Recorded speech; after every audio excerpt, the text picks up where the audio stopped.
So we have owning our actions in very difficult situations as well, which as a family therapist for 24 years, I've seen so many times where people, they betray a spouse, they betray their children, they may have been distant as a parent, they may have had addiction, they may have even left and abandoned their children. And these people that listen, or people listening right now, if you're one of those people who has done something that you highly regret and you have two choices. I mean, you could let that thing that you regret so much be something that destroys the rest of your life, or the other alternative is really three. You can just live in torment and never own it, even live in torment and act like you own it and say you're sorry and everything, or you can change and you can turn from whatever it is that was leading to that difficulty or that led to that deception or that betrayal. You can turn from those kinds of actions and behaviors, the thoughts and the emotions, and then the actual physical actions, because it goes in order like that. It goes from thoughts to feelings to actions,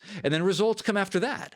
But we can own that, and that's a tremendous amount of power to say, I can own that. And I know in times in my life when I've said I've owned, I'm sorry, and I try to, I try to assure them I'm going to turn from this, and I can articulate what I did that was wrong and what I did that I don't want to do anymore, then I felt a sense of power.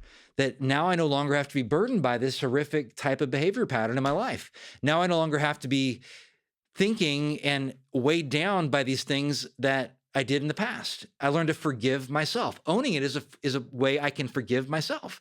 I'm no longer justifying what I did. I'm no longer making excuses for what I did. I'm no longer minimizing what I did. I'm no longer trying to rationalize what I did. I am owning what I did, and that gives me the power to change. And in that moment is where you actually change, because that's remorse. And that's the importance of remorse, is when you know that you've hurt somebody.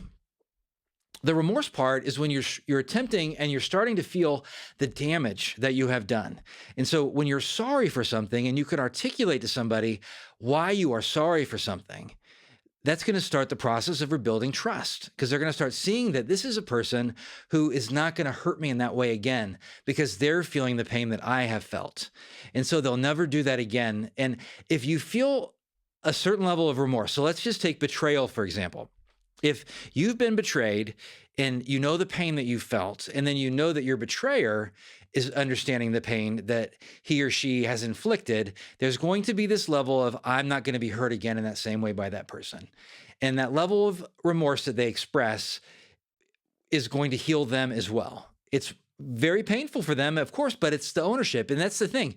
It's a lot less painful than living in a denial state. It's a lot less painful long-term than not owning your stuff. And you have that kind of power in your life.